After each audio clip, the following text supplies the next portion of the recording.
All right, since I've always gotten asked this, and I told everybody, but that's one of the reasons why I wrote the second book to kind of give everybody kind of like, Lou history.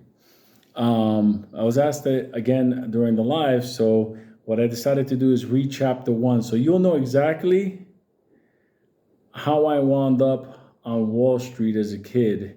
So I'm gonna give you the day before, because I've always said to everybody, I got kidnapped into Wall Street. Like I was taken there, but I never really gave anybody like what happened for that to happen. So here's chapter one. I'll read it, and there you go. They'll tell me if that answers the question. All right, so chapter one in that book is, Your Honor, you're kind of fucked up.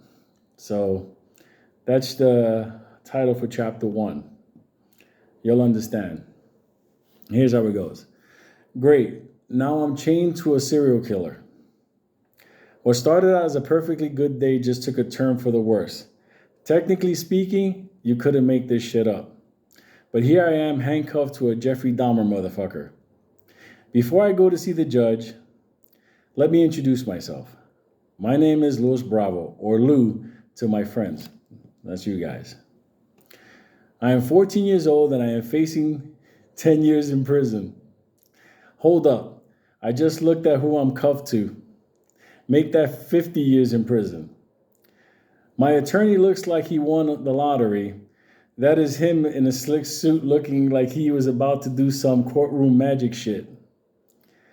All of a sudden, the court officer said the words I have heard way too many times during my childhood. The people of New York versus Luis Bravo.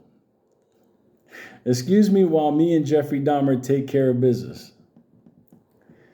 Before the judge spoke, I turned to Jeffrey and told him to give me some room and to try to smile a little.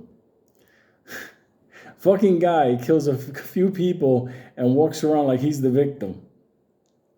I then turned my attention to my slick motherfucker of an attorney. Do your thing, dog. All of a sudden, this court-appointed half a lawyer, started to speak like he had 11 dicks in his mouth. Is this motherfucker stuttering? Remember, I showed you the picture on who this attorney was. He actually leads now like an organization for attorneys that have like stuttering and speech problems. Like that was my attorney. Like people don't understand. Like he was famous in New York for stuttering. He was even more famous if he was your attorney. But anyway, let me continue. My client pleads not guilty. At that moment, the judge looked confused and said the words that took my soul away to Jupiter. Did you just say your client pleads guilty? At that moment, my attorney started to mumble some retarded shit. I was told to remain silent, but me and Jeffrey were not going to prison because of this stuttering motherfucker. I quickly turned to my attorney and told him to shut the fuck up and that he is fired. I then turned to my judge and asked to represent myself. She quickly said no.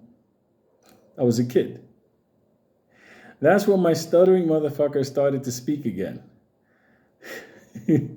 And I reacted, oh, you slow motherfucker. You better shut the fuck up or I'm gonna... And all of a sudden, here comes the judge. Mr. Bravo, may I remind you that you are in my court and not on your streets? I acknowledged the judge and asked to represent myself once again.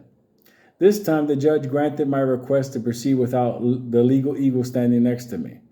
I leaned over to Jeffrey before speaking and told him, if this motherfucker speaks, kill him.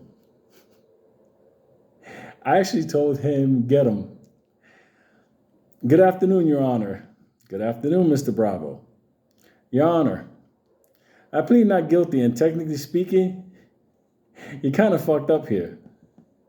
Yep, I just saw the devil come out of this woman. Your Honor, the cops that grabbed me and my friends were looking for 4 black men.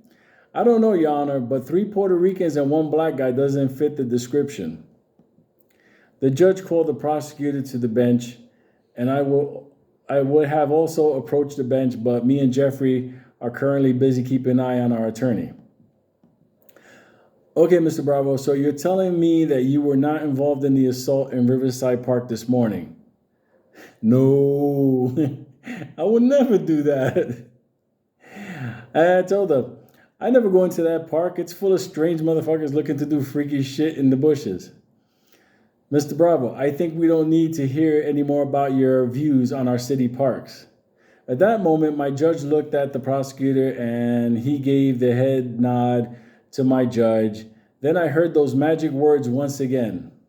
Case dismissed. I turned to Jeffrey once my handcuffs came off and told him to keep the faith, motherfucker. As I was about to go meet my liberated friends in the back of the courtroom, which was Benny, Mike, and Beatty, the judge ordered the court officer to hold me and take me back to her chambers. My reaction? WTF. I must be free like Kunta. Yep. It took 2 court officers to carry me off to the judge's chamber after that one. I literally tried to make it through. They know that little door that swings? I was trying to make it out. I was like, yeah, I ain't going in that back room. But anyway, once the door closed behind me, the judge began to read my colorful arrest history. Let's just say this was not looking good for Kunta. You know, like Kunta Kinte, Kunta must be free. Mr. Bravo, I have noticed you're a frequent visitor to the New York City Criminal Courts building. Yes, Your Honor, but never convicted. This is true, Mr. Bravo. I plan to keep it that way. Once again, WTF. I was like, what the fuck this lady's talking about? I am ordering you to enroll in a program for at-risk youths. And this is when I replied to her. Technically, Your Honor, you can't do that. I was not found guilty today. She replied back to me, oh, Mr. Bravo, you have no idea the favors I'm going to call in to make sure you enroll in this program.